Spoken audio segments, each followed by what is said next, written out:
Yo, what's up, guys? Welcome back to another episode of FettylationsIt's a special episode because today we have our first female on the podcast. We have here with me Chelsea Swart.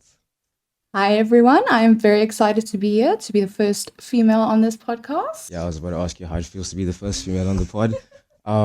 It was really a no-brainer. As you probably can see, there's no formal attire today because this is just my sister, and I know her very well. And one of the things I know about her is that she thinks she knows a lot of stuff. So I look forward to correcting her. So I know you're a big Ariana Grande fan. Very true. So the first topic I wanted to speak about was her relationship with Pete Davidson and how you think that came about. Okay, so where do we begin? Okay, well, can I go first actually? So I know I asked you. So there's a lot of things going around about Pete Davidson and the Pete Davidson Riz and how good he is at rizzing girls up and stuff like that. But he was talking, I saw one of his specials recently, and he was talking about how he wouldn't usually air out dirty laundry. But Ariana Grande made a statement on Vogue magazine on the front cover that she didn't know what she was doing when she was dating Pete Davidson. Yeah. So now you notice a common trend of, Ariana Grande had just obviously lost Mac Miller in a very vulnerable spot, and, he makes girls laugh and stuff like that, and they want to feel good. And also you see the same thing with Kim, right? Where she was just going through a divorce, and Pete is not her usual type and stuff like that. And then she gets very unexpected. Exactly. So it's obviously like, what's your do you like funny guys is my question. 100%. I think a guy who can make me laugh is probably one of the people I'm more interested in. It's more than someone who is buff and, you don't even have to be the best looking guy. If you're funny, you're in. If I can put it that way. Maybe not in, but friends-wise, I love a funny guy. Who doesn't love a funny guy? Yeah. All girls love to laugh. Yeah. That's very true. Do you think that was the same thing with Ariana? I definitely think so, because hers and Mac Miller's relationship was very, very intense. They were the best of friends.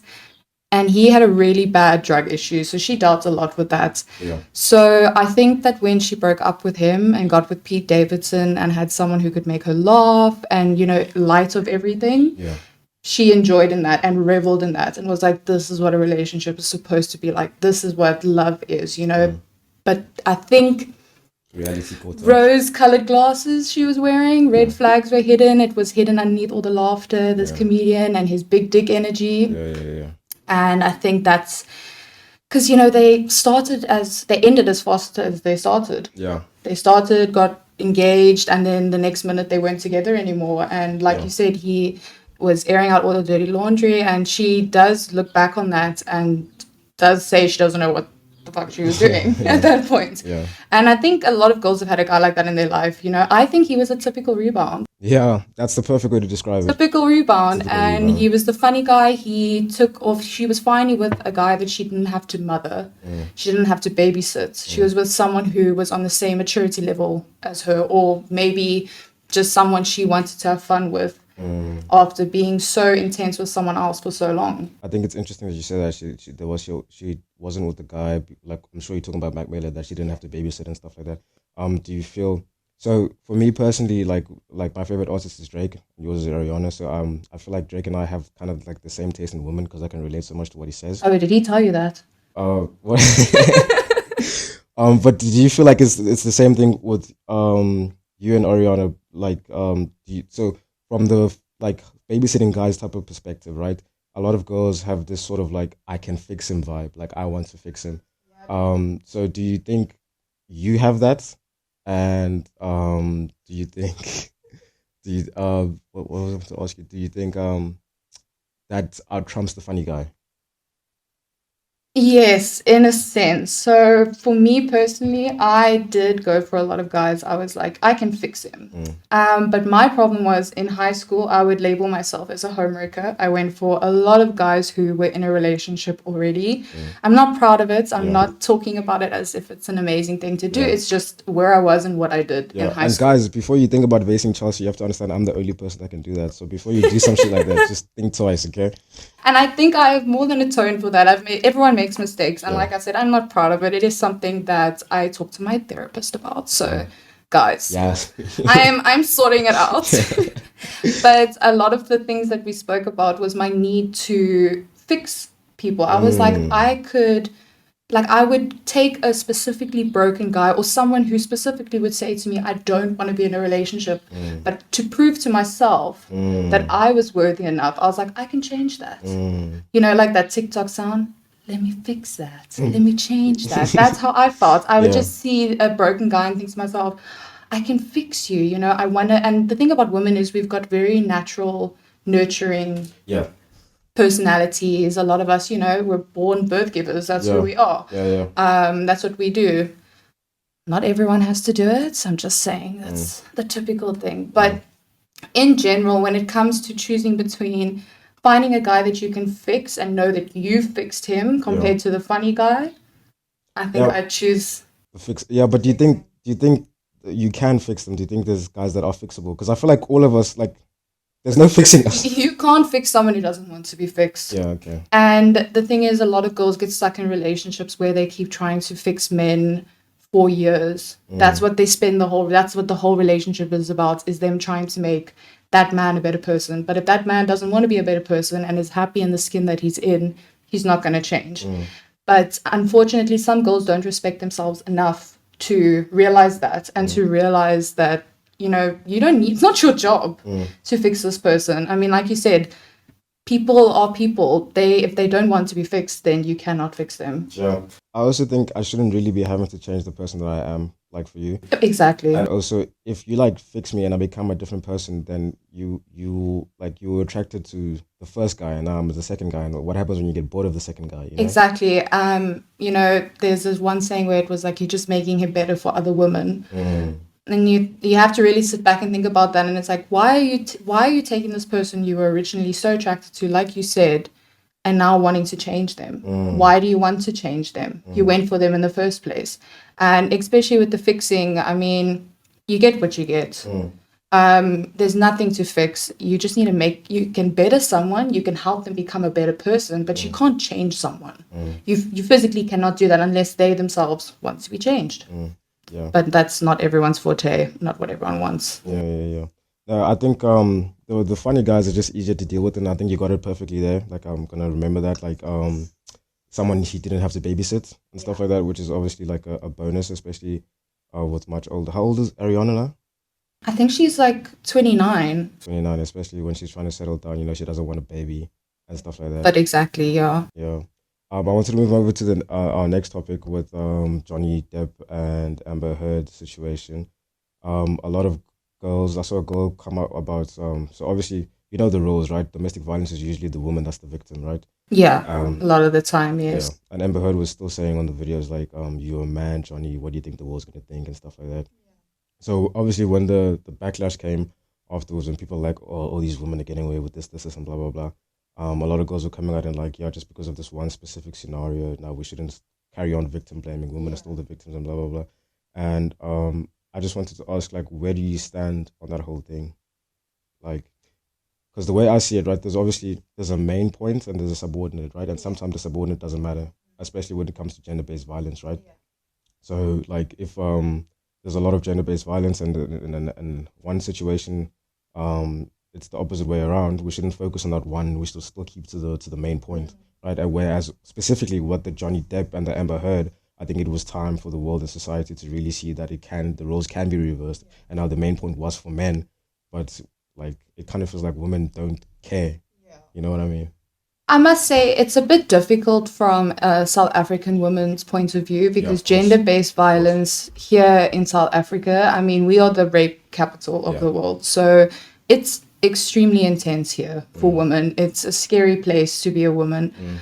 When that whole situation first came out, I was pretty much team Johnny Depp. I was on his side and I thought, you know, it's true. Men can be victims too, and we all just need to understand that we're all equals in this, you know, no sex is better than the other. But, you know, in that initial case. But then afterwards, things came out about him being friends with, I think his name is Marilyn Manson. There's some texts that came out between the two of them talking about younger girls, children, things like that, that, you know, makes you think, okay, maybe, I don't know. let me put it this way, the video recordings or the recordings that she had between the two of them, it sounded like they were abusing each other. Yeah. To me, it sounded very, I mean, a lot of the shit that he said, he sounded like he was a drunk drug addict who would get into fights with her. And she just sounded like, yes, she did paint this picture that she was the only victim. She did nothing wrong. But at the same time, maybe she felt the need to protect herself. But I do, like I said, it's very difficult to say from a South African woman's point of view with gender-based violence being mostly towards women here. It's difficult to put my input on that. But at the end of the day, it needs to be brought to light that men can be victims too. Women, we know how strong we are mentally. We can manipulate a situation and we can hurt men ourselves. We are human. We are more than capable of that. I think it's just because, you know, physically and anatomy wise, men are stronger than women. So it is seen, and you should never raise a hand to a woman. Never. I feel like it should never happen. Did and you do that, Johnny? Johnny. Yeah, did he do that? I'm not quite sure. Apparently, I don't think he ever got physical with her. Apparently, it was more emotional abuse, which is what I think people should also focus on. Is that a lot of the time when men are abused, it's more emotionally. And women, I feel like if a woman slaps you out of anger and does what they do, like, it's not that intense. Like, some men, like, fuck a woman. Like, you know, like, intensely. So I don't know. My second question is, do you think men and women are equal, and do you think they should be equal? I think we should definitely be equal. I think. Oh, sorry. Can I just put more of a? So, do you think they should be equal, like in a relationship, like? In a relationship, 100%, I believe it should be equal. I feel like you need to be on my team. You need to be, I don't want to be playing against you. I don't want to be fighting against you. But when it comes to 50-50, sometimes the man can't give 50%. Sometimes it has to be 70-30. You know, sometimes you need to give a bit more than he does. But when it comes to gender roles and maybe having a family one day, I don't want to be the one to cook supper all the time. I want to come home to a meal, you know, my child's in bed and my husband has cooked a meal for me. I'd love for that to happen.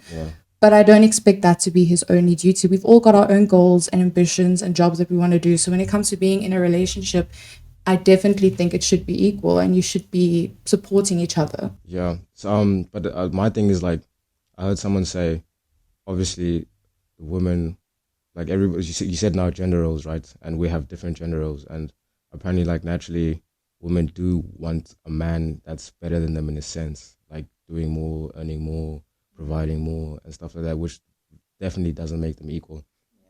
Someone's made, it's obviously their theory, that households and relationships only work when the man is in charge, and where the woman has to, like, have her whole priorities on, like, being able to, like, take care of a family, take care of a house, because a woman and a wife makes a home and stuff like that, which is sweet. But I do obviously agree with what you're saying, because, you know, it's modern times now. We're not living in fucking 1566 where only women have to cook. But you do kind of get a sense of what these people are saying because of the current situation we're in, where most women are the dominant one in the relationships, and nowadays relationships aren't working, like, majority. It's true. It's true. What do you think the problem is with that? Like, why is that the case? I must say that in recent times, because women are more open now, and when it comes to expressing how they want freedom and they want more dominance in relationships, they're tired of the man. You know, it's always the man saying yes. It's if the man does this, the man does that. I think there's so much women who are so restless when it comes to that. So it gets to a point where men are feeling, how do I say it? Like, you're attacking their masculinity. They take it to their egos. They take it to heart. But you're talking about the general, I don't know how to really put it, but I personally, because I've got daddy issues, would prefer someone that does earn more and someone who is in control and can protect me. It really comes down to that. And you can also think of it in a way that mental health comes to play. So the way a woman views themselves is the way she would want a man to treat her or view her. And there was this one quote from this movie that said, we accept the love we think we deserve. So if a woman, if you, not even just a woman, if you think low of yourself, then you're gonna, when someone treats you like shit, you're gonna accept it. You're gonna think, okay, well, I'm not good enough, so it's fine. And I think that's why a lot of relationships do fail, because mental health comes into this as well. A lot of people don't have the confidence anymore. They don't believe in themselves. They don't love themselves enough to be loved by someone else. They get what they think they deserve. They get what they, you accept the love we think we deserve. And I think that that comes to play, especially, but when it comes to women wanting more rights and wanting to be more free, you're right. It's not the 1500s anymore where we had nothing. We do have a lot of equal opportunity at the moment, but there's a lot of men that have deep-rooted misogynistic ideologies and views that's where the argument comes in. Yeah, I do think there is a difference. I want to separate it personally from old school and misogyny, even though they do kind of align. I do get what you say. So I'd like to see myself as old school, but I try my best not to be as misogynistic. So I was talking to my last podcast, the guys were talking about how they would deal with the situation where a woman was doing better than them in life, like training more money. And I was like, I'd be interested to see what type of person I would be, because it'd be a hard pill to swallow, like I'm not going to lie. And it would only drive me to do better and more. But the scary part comes in terms of like, what if I can't do better and more? What if she's just so successful? But like, I want to see it. I still want to put it to the test. Whereas those guys were like, nah, it's just it's off-putting for me. And then I realized, okay, maybe like there's nothing wrong with them. It's just what they like and what their type is, what they're attracted to, right? But a lot of the times, what you do to yourself is you convince yourself that this isn't what you want because you're scared of what could be the outcome. Like, for example, not being able to beat her. You know what I mean? So I like to put my money where my mouth is and see what could happen. But I don't think it would work for either of us if I wasn't doing better than her, because obviously mental health, it just becomes toxic. But that's what I'm saying. So the way you're putting it is, it also just, in these times, it's how people view themselves, and it's what type of person you are. If you're a type of person that is more dominant, then if another woman comes into your life and she is also a dominant person who wants to earn money, she wants to get her bag, she is out there doing the most, you're not going to appreciate it because you feel that that's your job. Yeah. So what do you think is what would you say from your perspective is it should be the female's role? What they should prioritize first? You think it's career or a family and a child? Like, what do you think is the healthiest form? Because it's all very toxic now. Like, it's so hard to say what the healthiest form would be, because a lot of women nowadays don't want to be mothers and wives. They want to chase their careers, and as they should. They want to be doctors. They want to be everything. You say doctors because it's one of the most respected professions, and I work for one. And I work with women on a daily basis, and a lot of them are so goal oriented that their pregnancies, they resent their husbands and their children. It takes a toll, and it turns so.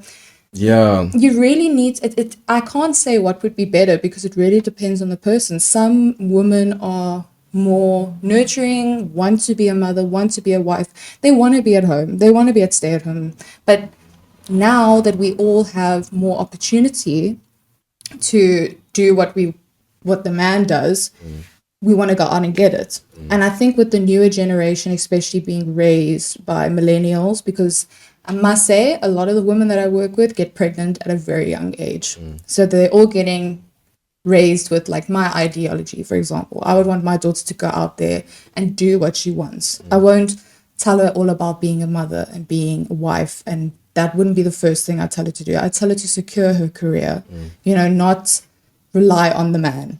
That's how I would speak to her. Yeah, but from working with women and stuff like that in your field, like, what do you think is more fulfilling? Like from what you've seen, like them chasing their career or them being family orientated? Because you mentioned like they do get a bit resentful. I must say that when it comes to them being a wife and a mother, they are never alone. So a lot of women can struggle with loneliness, and it can be lonely at the top. So maybe some women who are goal oriented and don't really want to focus on a family first can, focus too much on a career. Then they get to the top and they don't have anyone else to share it with. But then some women would prefer to not stay at the bottom, but, be at home, be a mom. That's more fulfilling to them, to look after someone. They want to look after their husband. They want to look after this. But I don't know. It's just there's two sides of the coin. There's Yeah, no one right way. I do feel like the women that do make it to the top, as you say, the top is very lonely, will find themselves with less options, because women do have more options than men, ultimately because it's just really intimidating. I'd say, men, as fucked up as it sounds, wants a girl that downplays herself, that's submissive, that is like innocent and fragile and cute. They don't want a woman that can take care of herself. And it's weird. I think partly of that is because they want to be needed, which I think is really strange. Like, wow, yeah, because then why are you staying with someone who's with you for this pure reason of survival? Like, But that's true. you know what I mean? I want someone to have her own stuff that doesn't need me, but wants to be with me. You know what I mean? That's what makes sense to me. But again, a lot of them at the top, I feel like, are going to be lonely for a long time, because as all of us from my generation, we all have very fragile masculinity and egos. That's true. And naturally, the natural psychological roles that are like, a woman is attracted to a dominant man. That's why you catch a lot of like women being attracted to guys that are 6 foot and up and above. They like that. And men are naturally attracted to submissive women, like shorter and stuff like that. So I do think that works. Like, it just gets really fucked up at some point when people, or like when guys like it, specifically when the woman is dumb and submissive and knows nothing. And I'm just like, you don't really want the best for her. You want the best for the situation and yourself. Yeah, no, when it comes to them being happy with a woman's low intelligence or thinking that they know nothing, that's when it gets very toxic. But from personal experience, having a woman in your circle who's like with a lot of opinions and intellect, it's not for the weak. Exhibit A right here. It's really not for the weak. And I think a lot of guys are just not prepared to go through that, even though it makes you more resilient and stronger. Yeah, I know you and I have had a few arguments about points of views. More than a few, yeah? More than a few. I mean, there's been times I've called you out on your bullshit. And but I like that. Yeah, you see, and some men do not like that at all. Yeah. A woman stands up to them and they think to themselves, what the fuck is she doing? Yeah. She's crazy. This is so unattractive. Have you seen Power? I haven't seen Power, but I've watched a few episodes with my brother, but I assume it's all about drug lords and men in power. Yeah. So there's this one scene where this one guy who owns a club is talking to another guy who owns several clubs, right? And they're having a meeting. And then his wife comes in and then she says something for her husband. And the guy looks at her and just laughs. He's like, go back to the kitchen, love. And my God. You see, like, I would never take that lying down. If a guy had to say that to me, I would absolutely slap the shit out of him right then and there. Who are you to embarrass me? That's where it also comes in. It's also women are wanting to be more respected nowadays. Especially when they are wives and mothers, because it's like, I carried your seed for 9 months. I gained all this weight for 9 months for you to carry your offspring, and you are here disrespecting me, treating me as if I'm not an equal. That's all we really want at the end of the day, is equal respect that you would want from us. Yeah. The problem, it comes with customs and norms, right? So at this party, there was like obviously billionaires and rich people and stuff like that. And one of the criteria was that everybody had to bring a wife and a chick. And I think the worst part, it's like an accessory. Yeah. You know what I mean? But the crazy thing is like the right woman next to you on the right, like with the billionaires and stuff, you get them. It's like it's a looks game. It's like who has the better looking chick, and then they become more like accessories and stuff like that, which is kind of like fucked. But I think if I was a chick, I would like use that to my advantage. Like I wouldn't want that to be the case, but I would just use it. And I think I know a lot of girls that like downplay themselves with a lot of guys and get what they want, and I think that's very, very smart, because they do know what they're doing, but they're downplaying it and making themselves seem dumb. Whereas all the chicks that like kind of like, react instead of being proactive and is like screaming and shouting, I'm like, you kind of dumb, like I know you're smart and you want to be. Understand. No, I get that, but the thing is, women are generally more emotional than men. So when it comes to reacting, it's what we do, and sometimes we think before we speak, we react before we have the time to actually just sit and say, okay, you know what? If I just don't react to this now, this can be something I can use to my best advantage later. Let's just think about it. Let's just calm down. That's very difficult for some of us, not all of us. Yeah. But I know for me personally, I'm a very quick reactor to things. If someone says something I don't like, then I'm already like, what the fuck? Who do you think you are? That is so misogynistic of you. How dare you? But that's good because you have self-awareness. I want to go into another topic that is like really, really sensitive, so I have to really watch what I say. So there was this, I think it was in The Office. There's one scene, there's this one scene where the chick that works in the office was kind of moody and screaming at everybody.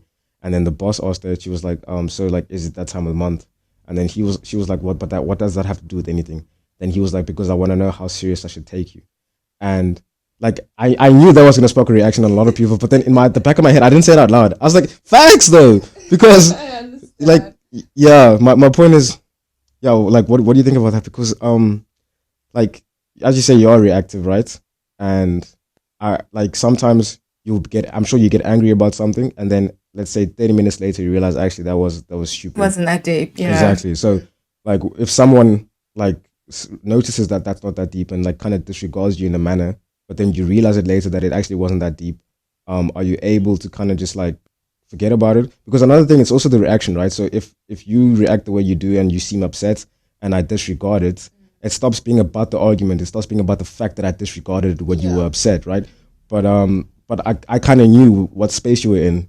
You know what I mean? That's why I said I had to kind of trend a bit around it. But I get what you're saying. Like, do you also get reactive? I get, yeah. So that time of the month for a woman is very delicate. Yeah. It is. Emotions in general in men and women are fueled by hormones and everything that happens to us. When we are having that time of the month, we have an excess amount of hormones and just so much shit going on in our body that we are uncomfortable. Yeah. But I do feel maybe our reactions might be more than what they should be.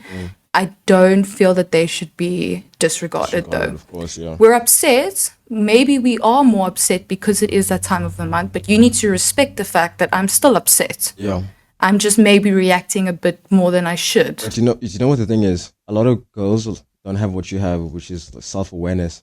So like at least with you, I would be able to, you know, kind of navigate around it quite easily because I know you're self-aware and, you know, but a lot of girls like, there's no self-awareness. So even if she overreacted in a situation and I conformed to validating her emotions, when she realizes it 30 minutes later that was like stupid, she's not going to come to me and be like, actually that was dumb, blah, blah, blah. She's going to be like, yeah, as you should. You know what I mean? They don't appreciate that. Like with you, for example, if that happened and I gave you the reaction you wanted and later on you realize, you would still kind of say, listen, like I was kind of like out of line, but like I do appreciate you. And sometimes it's nice to hear something like that, you know? And I that feel you're thinking about someone else. Yeah, and it does come with a lot of self-awareness, and it's not the best thing to always be so self-aware because I mean, sometimes I have these bad reactions and in the moment I am aware that I am overreacting, but in my mind I'm like, I'm too far. Yeah. There's no point. Got to see through, my boy. I got to see through, my boy. Like, there's no point in me stopping right now. I'm gonna give it to him because I've already started. I can't stop. But you're right. I mean, we do kind of need to take, especially in relationship wise, if you want it to work, at the end of the day, you do kind of need to take responsibility in the fact that you did overreact, and you need to say, you know, I'm sorry. I screamed at you. But everything I said was true. I'm upset and you disregarded that. You disrespected that. Maybe I did overreact. Maybe I did scream at you.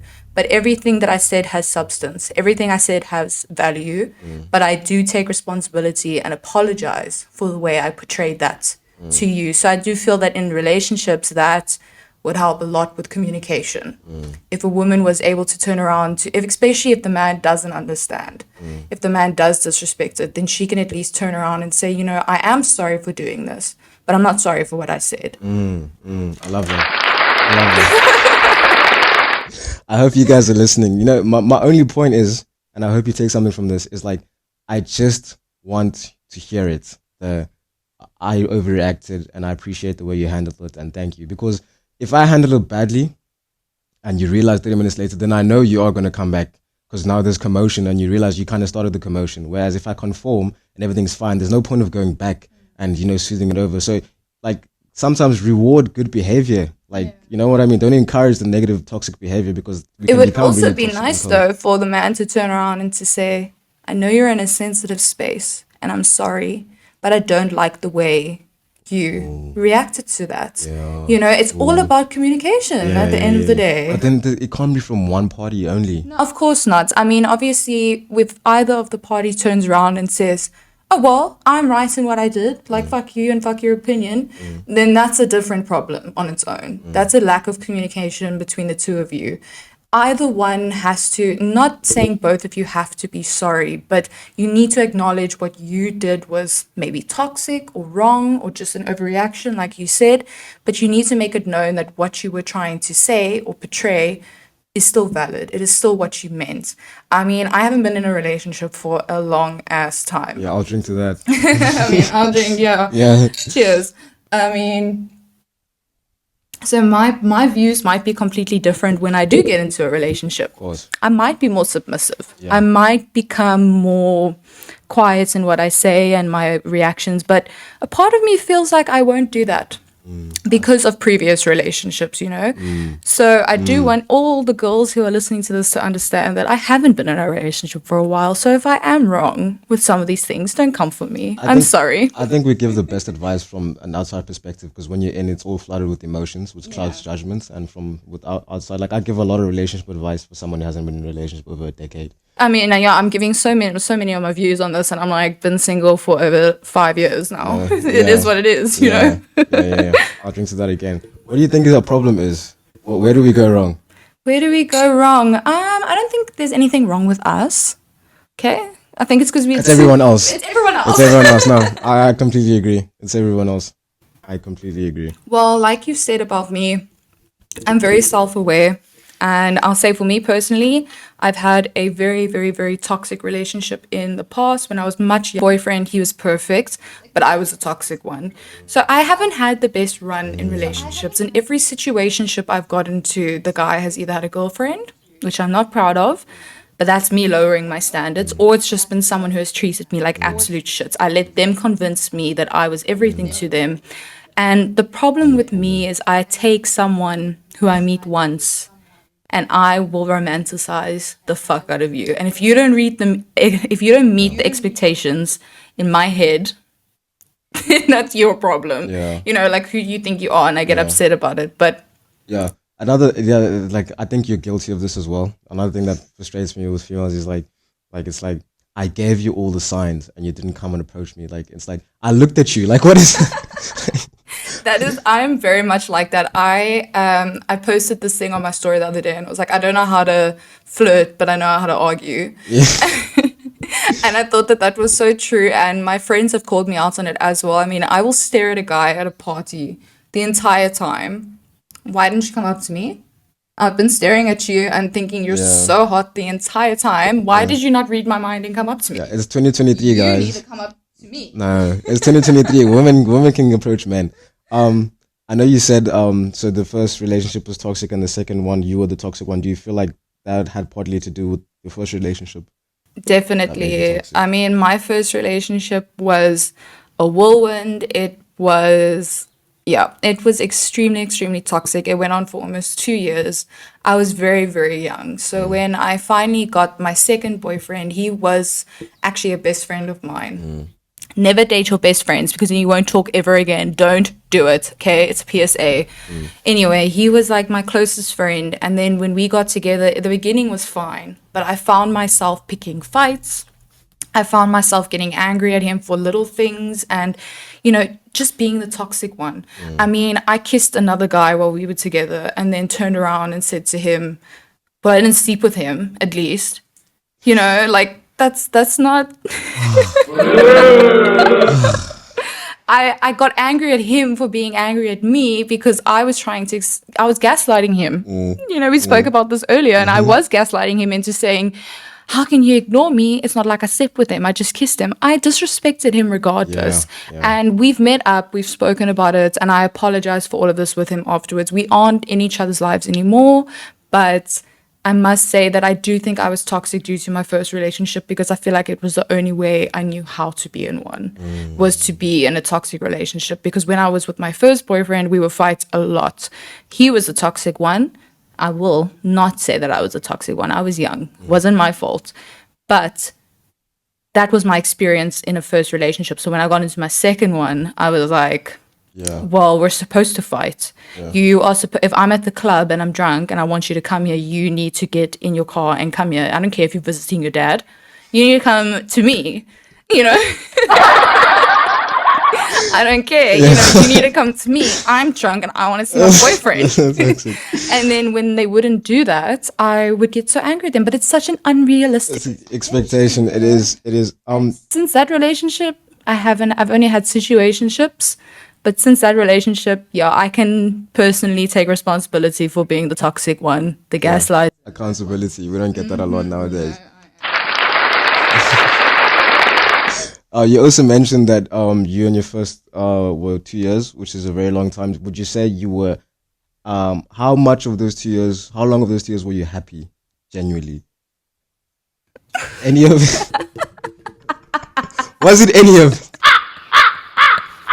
that silence is loud. Okay. We had good moments, but the bad outweighed the good. Looking back on it now. No, but I'm asking you in the present moment. He was my only friend because he isolated me from one of my other friends. So I don't really have any experiences to.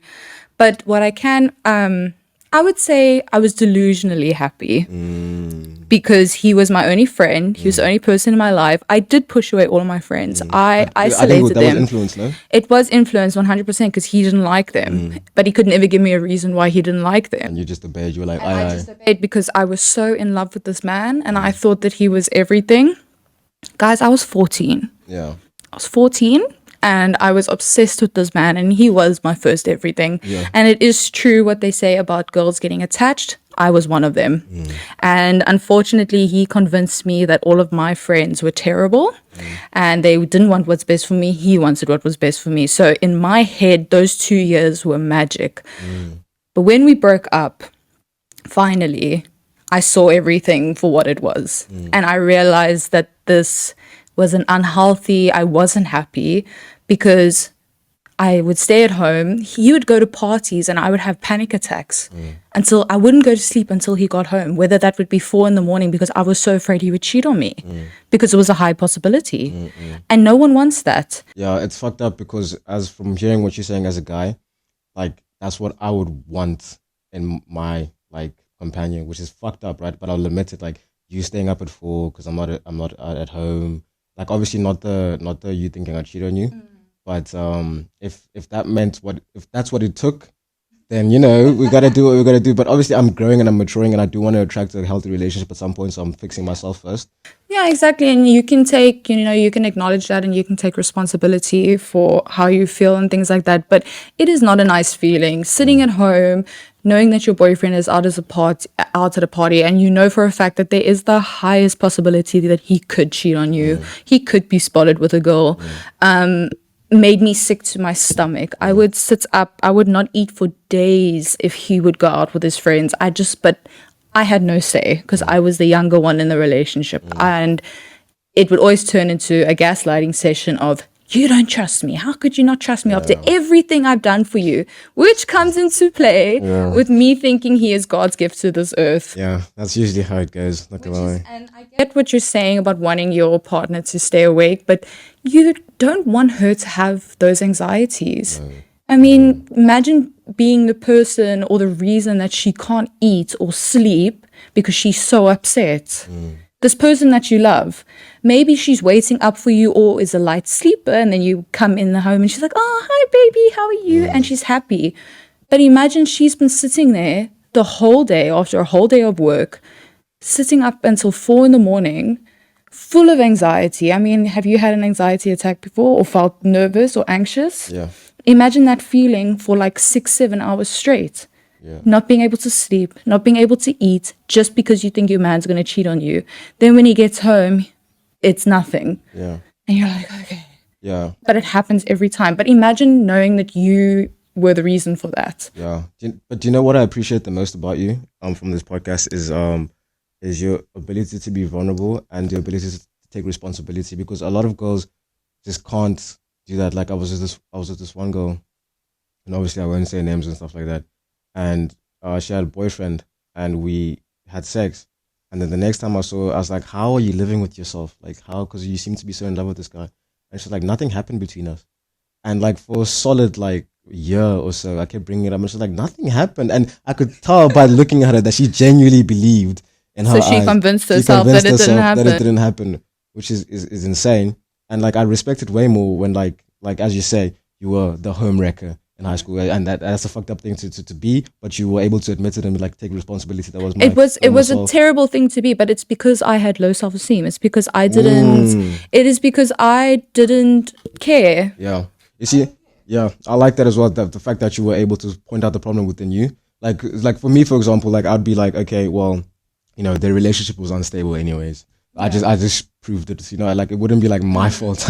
I wasn't the problem. But that's what I really appreciate about you is that you are able to point it out. And it's the same thing with bullies, right? With bullies in high school, what you come to find later on that these guys had really hard lives.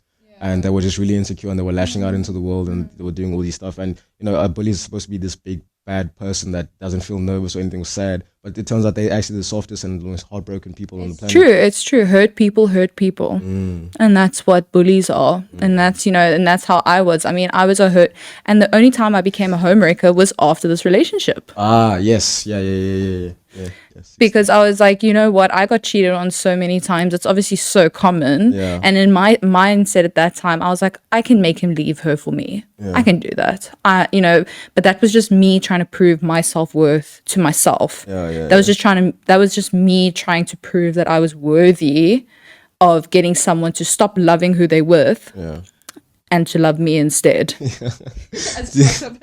just remembered the timeline now in my head. Do you still have any pictures from your Sweet 16? Because that's when you obviously went out the relationship, right? And that's when you were like home wrecker vibes. Well, I had a photo booth at my Sweet 16. The pictures. Do you still have those somewhere? Yes, I've got them in a box. I look back at those, and that's when I was happily out of a toxic ass relationship. Yeah, but it's just raining terror on everybody else around you. Oh, I rain how Chelsea came out of the cage at that stage. Like, you can ask all my friends. Like, maybe I didn't. Like, maybe I didn't increase my body count, but in high school, hookup culture. Yeah, exactly. In high school, hookup culture was more making out with someone at a party and shit like that. But that was just as bad, okay, as sleeping with someone. This is like 16-year-olds I'm talking about here. Yeah, nowadays it was one New Year's party.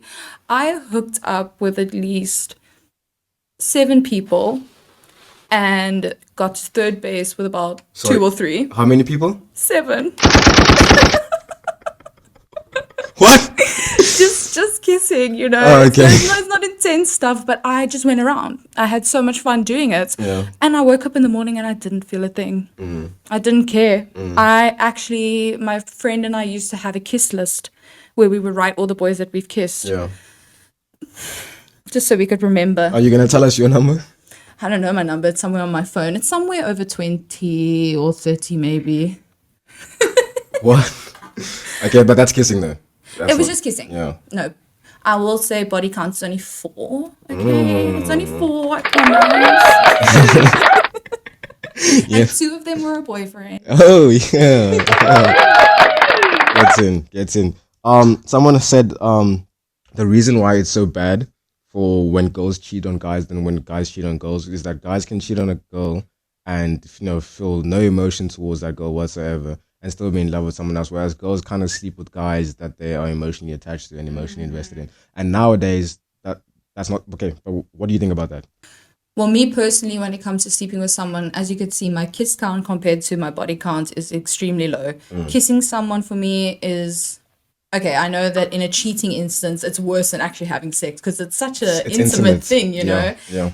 But a lot of women also have such high standards when it comes to who they let in them, you know? Yeah. So you're right in that situation when it says it's worse when the girl cheats on them because unfortunately for the guy, she's obviously been emotionally invested in this from the beginning or this guy has emotionally stimulated her. Because me personally, if you don't stimulate me emotionally, you're not going to stimulate me any other way. Yeah. Unfortunately. Yeah, I remember we spoke about that series I was telling you about earlier on Perfect Match. So they couple up in the beginning and obviously they pick their perfect matches and stuff like that and they become a couple and stuff. And then one of the games they have to play is that they have to kiss everybody else in the villa and just rate the best kisses and stuff like that, which is very interesting because as you say, kissing is so intimate. And they kind of made it seem like it was nothing. Listen, it can be nothing, but for some people, it is an intimate. No, I think it's very, very intimate.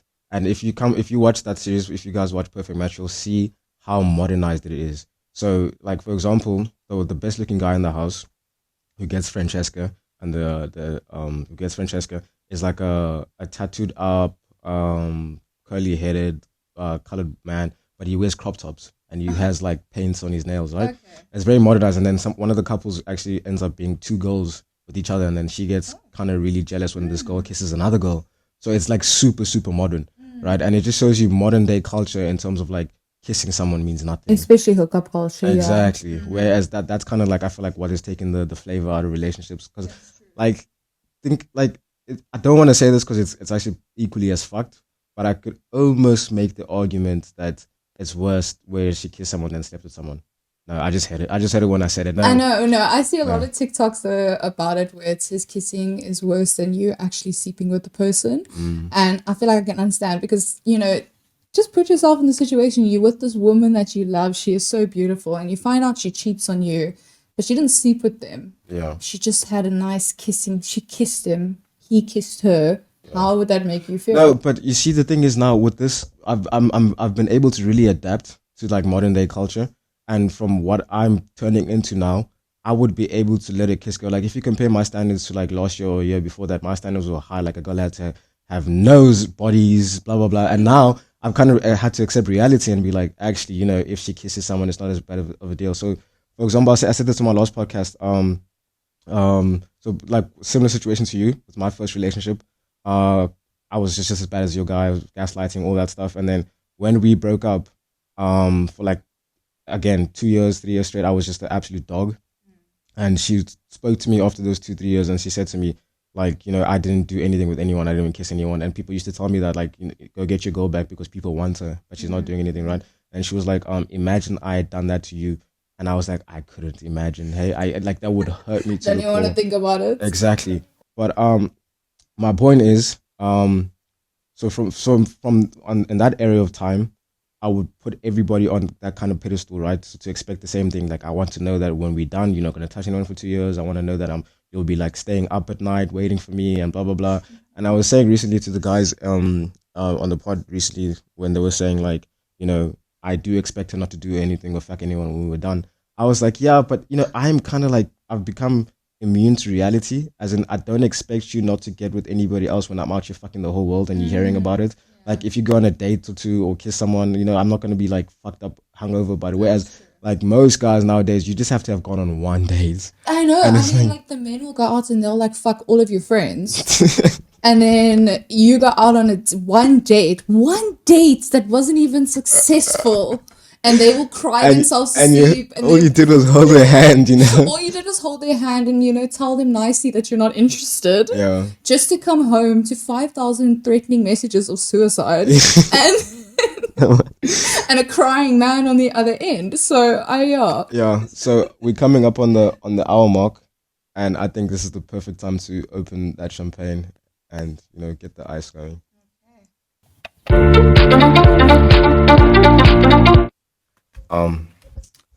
Yeah, so probably an hour of this is gonna go on YouTube, and then the other hour I'll put on Anchor, Spotify, Apple Podcast, and Google Podcast. perfect. So make sure you guys go and listen to that.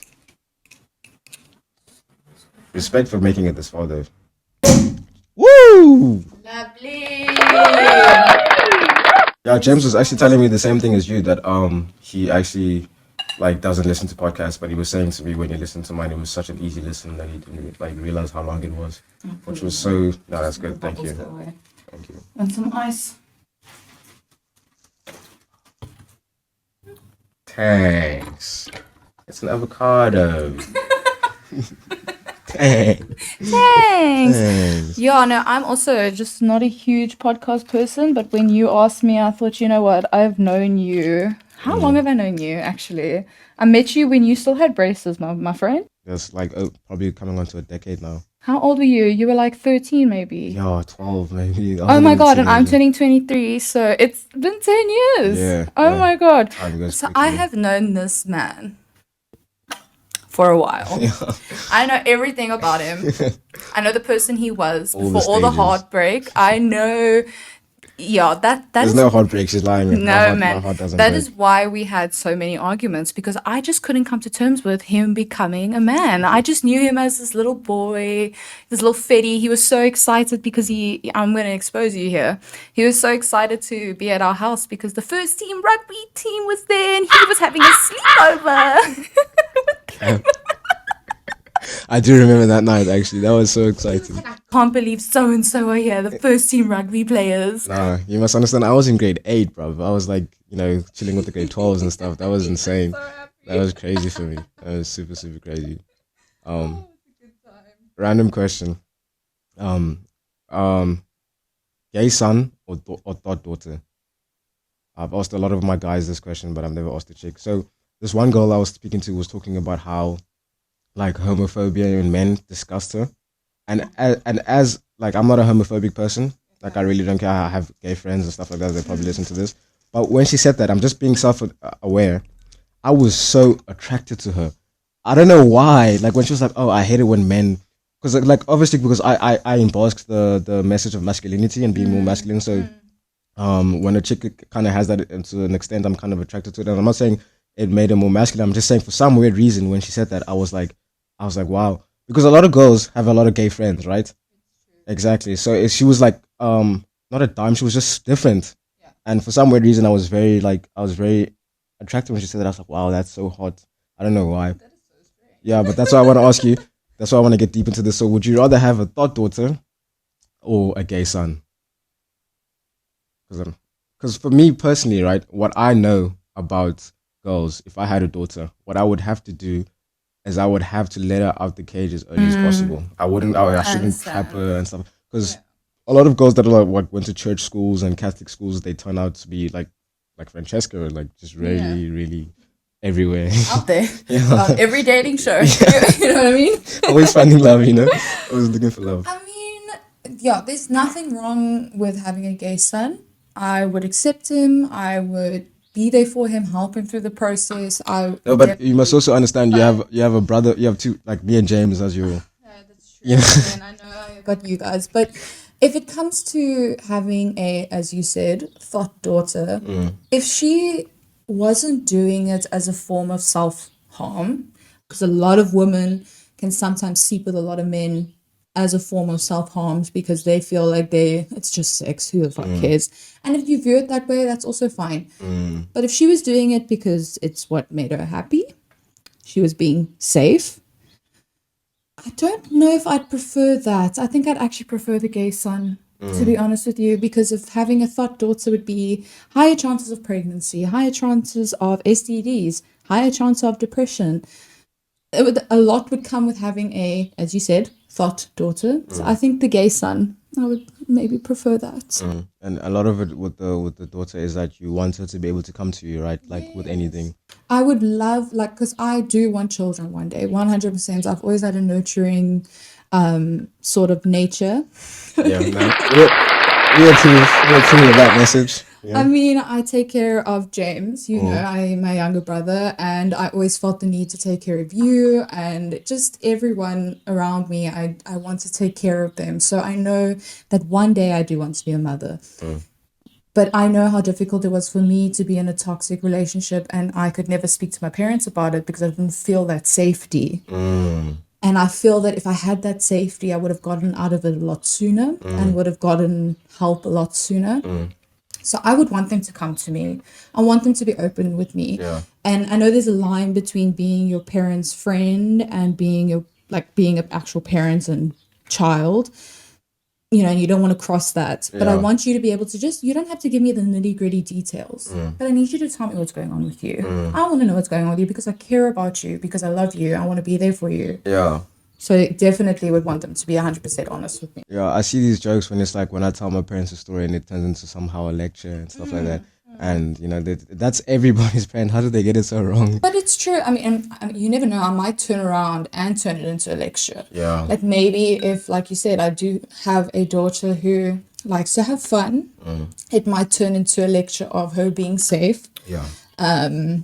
and things like that. Yes, I agree. I think I might turn around and start talking about. I do it with my friends as well because, FYI, I work for OBGYN, so I know all about STDs and things like that, safe sex, whatnot.